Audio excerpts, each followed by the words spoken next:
Hey y'all, just coming in to share another video. Again, something I should have shared a long time ago, and I'm just now getting around to talking about it. So, today I'm going to share one of my stories about faith, you know. And I really do believe that faith is a major part of your Christian walk. It's impossible for you to walk with God or even grow closer to God without experiencing or having to go through something where you had to use faith. Okay. And so I'm going to share one of my stories. I got many of them, but I'm going to share this first one first. So, a lot of people know a couple of years ago, I became a homeowner for the first time. Okay.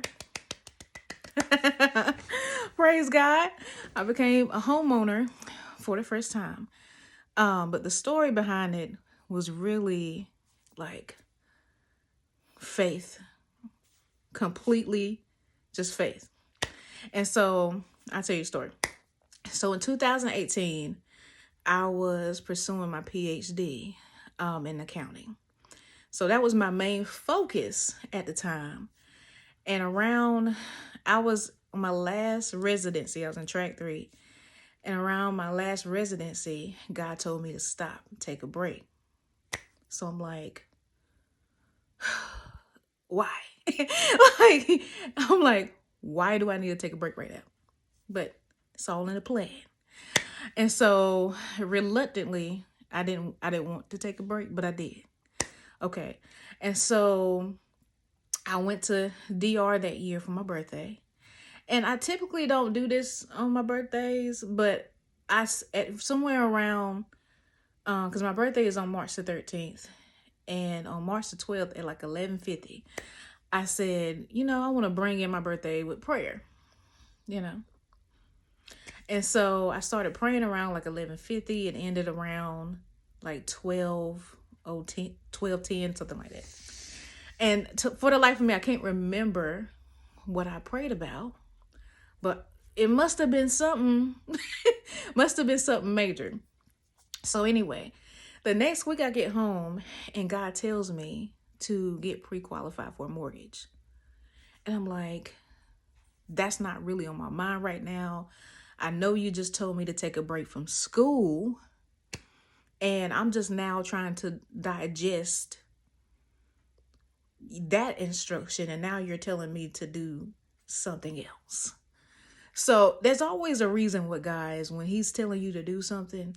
A lot of times he don't tell you why at the time, but after you do that instruction, he'll give you another instruction. So you kind of see like, where is this train going? So I'm like, I want a house, but it ain't in the front of my mind. Like I'm career school driven right now. I ain't thinking about no white picket fence. I'm thinking about marriage, but it ain't in the forefront of my mind. It's like career, school. So all I was thinking about at that time. So I was just like, I don't really want to apply for mortgage right now. It's not. And God kept reiterating, apply for a mortgage. So I did, and I got approved for the mortgage, obviously. And so there was this neighborhood, right, that I've been looking at for the past 5 years. And I said to myself so many times, I said, if I ever buy a house, I'm going to buy a house in that neighborhood. Didn't really know that at the time it was prophetic. And what I was saying was speaking that thing into existence. But that's what happened.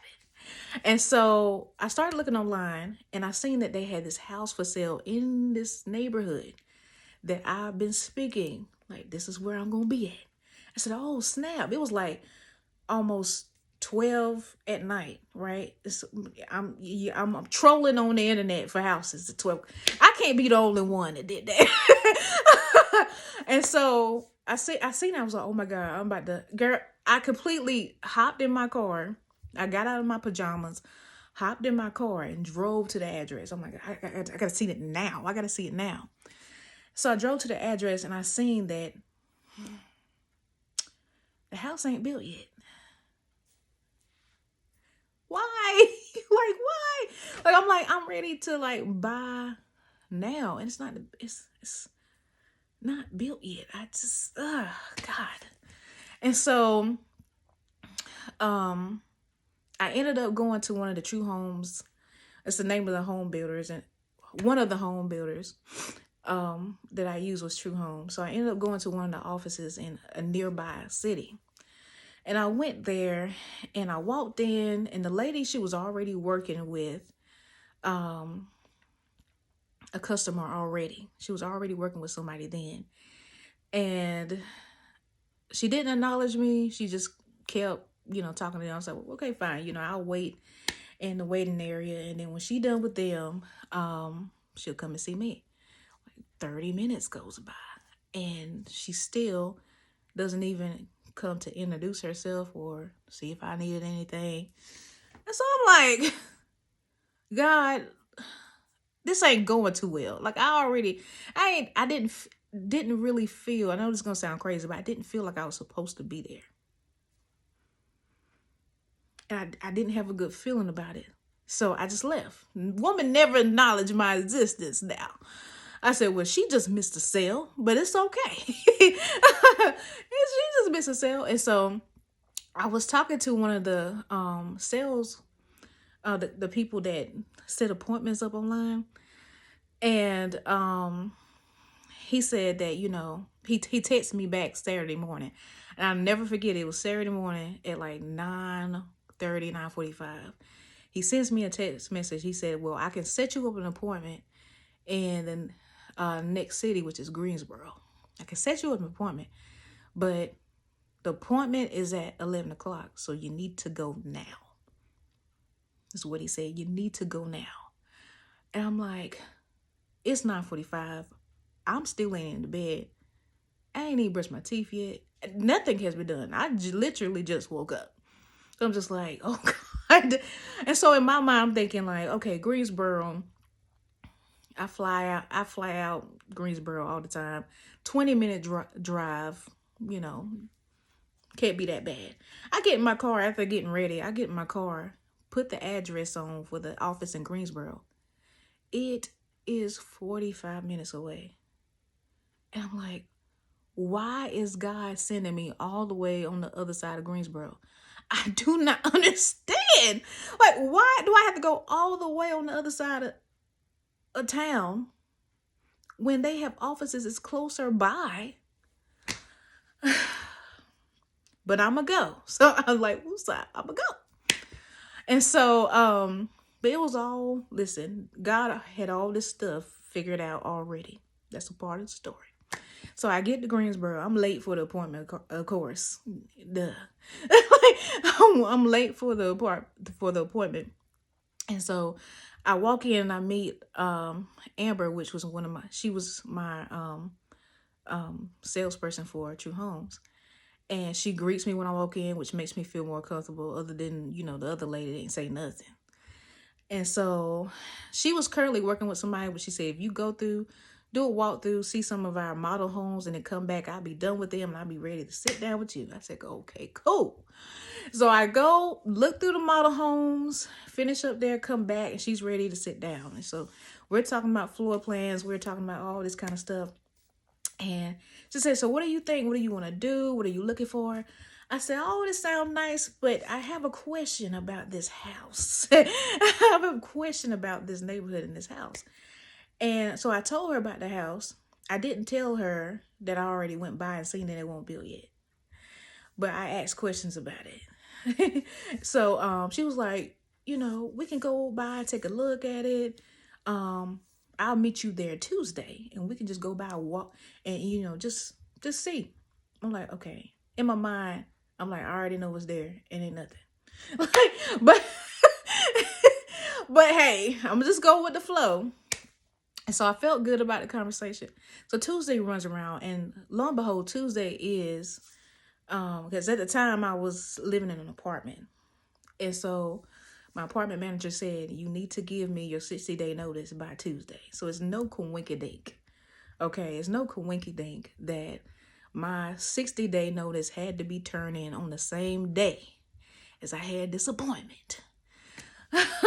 I'm telling you. And so that morning when I got up Tuesday, I was just like, I really don't like making these decisions without knowing 100% that this is what I'm going to do. And so by faith, right? By faith, I wrote the 60-day notice, turned it in. When I hand that paper over, I swear, I was like, I don't know what I'm doing. Like, because if I don't get this house, I have to pay rent, the rate month by month, and that's more expensive. But I also didn't want to sign another lease if I was going to do anything. So I took on that risk. And that's what people don't understand when you move by faith.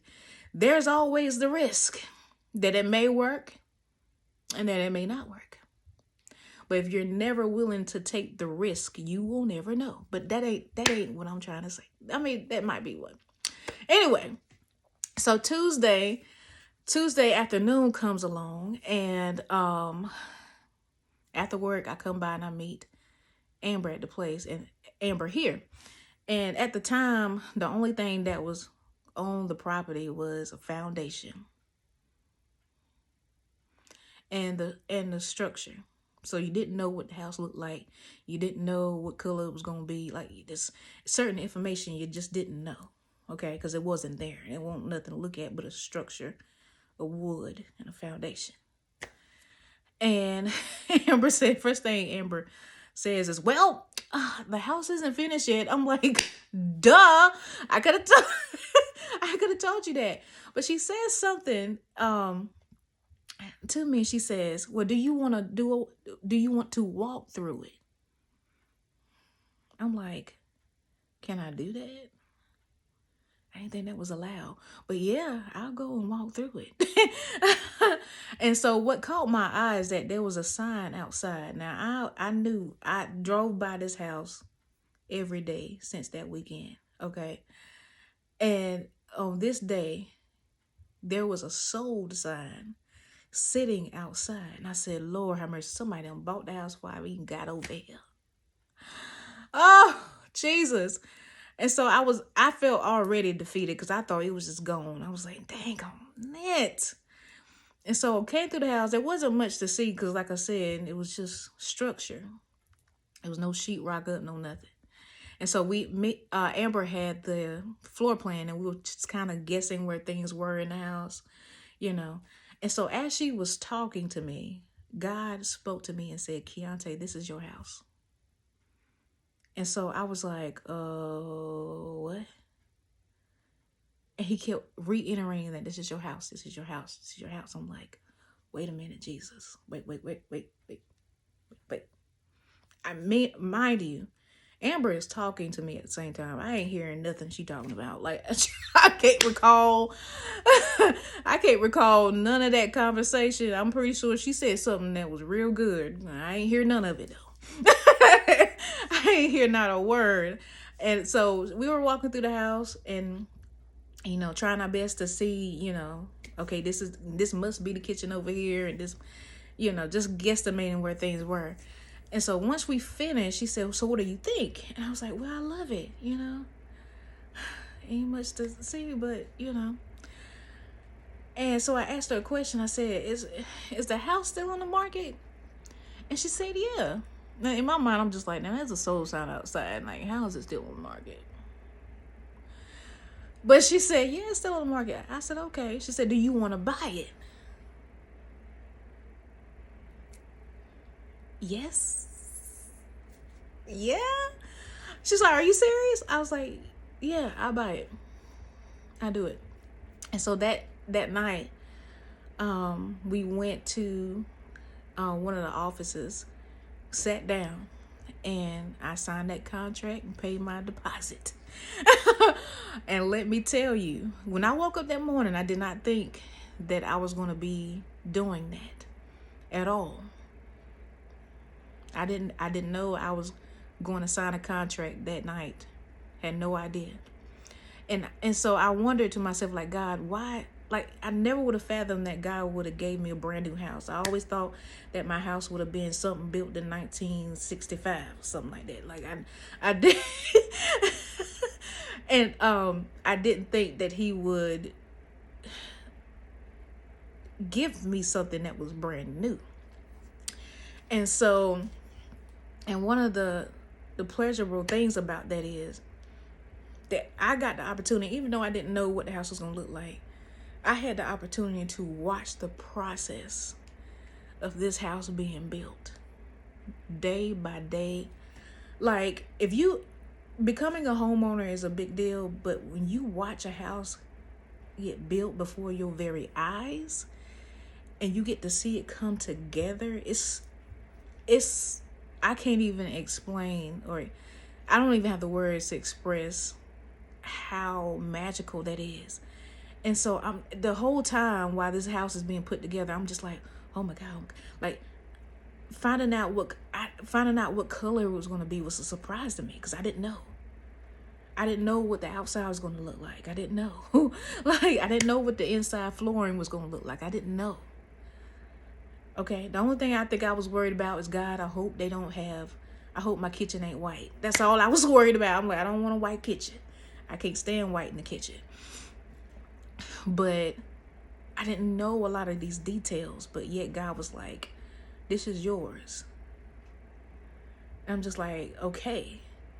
But let me tell you, when I tell you God put everything in this house that I liked, without me having anything to do with the construction of it, I ain't have nothing to do. I had no say so in what went in this house, what color I wanted it to be, whether I wanted to have a porch or not, like whether I wanted a 2-car garage or not. Like, I had nothing to do with the construction of this house, but yet God put everything that I needed plus more in it. And all it took for me to do was to have faith and trust that what he said he had for me, he had for me. And also trust the fact that God know what I like. Because sometimes we doubt that fact. Like, God know what you like. Come on now. He created you. He know what you like. He ain't gonna give you something that you don't like. Like, okay, now that's a whole different conversation, you know. Like, God knows, like, God, I had nothing to do with the details of this house, but he filled every detail. Does that make sense? Like, he filled every detail, even the details that I thought weren't important.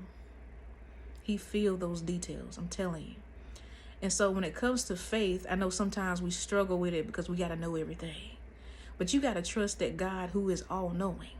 You don't need to know, oh, Jesus, you do not need to know everything if you are trusting the God that knows everything. Okay? You don't need to know. If you following the person who knows all, I don't need to know every detail, even though I want all the details. It would be nice. But I don't need to know all the gooshy details and how everything's going to work out. If I am following God who knows all, I'm trusting that God is he's going to fill in all the details and it's going to work out. Okay? I'm trusting that if God says that, you know, I have this for you, and even though he doesn't tell me all that's coming with it, I trust the Father because he knows what it is that I like. But once he delivers that, you're going to be like, dang, God, okay. I'm telling you, oh, okay, God. Oh my God. So I just wanted to come on and share that story. Oh, and there's something else I forgot to mention. A couple of months after I closed, something was bothering me, and I couldn't understand why I saw that sold sign outside. I was just like, Lord, why was that sign outside if the house won't sold yet? Like, that, it bothered me months after I moved in and everything. I was like, I don't understand why that sign was already outside and the house haven't been sold yet. And God said, that sign was out there. That sign was for you. That sign that you saw before you walked in the house, that's what I was showing you before you even signed those papers. I was showing you what was going to happen by the end of the night. And that's exactly what happened. By the end of the night, that house was sold. That's crazy. Like, I'm just like I'm telling you, God blows my mind. But every experience that goes by, it's just like he baffles me all the time, because I'm just like, I can't make this stuff up. And so I just wanted to come on and share my house story with you guys. I know I've written about it many times, but I've been meaning to do a video on it for the longest time, but I chickened out a lot. I chickened out a lot. So yeah, I want to come on and share that with y'all. I have more faith stories to share in the future. That was my first one. So I hope you guys have a good rest of your weekend. I'm going to relax, finish watching You on Netflix. Ciao. And I will see y'all later, okay? Bye.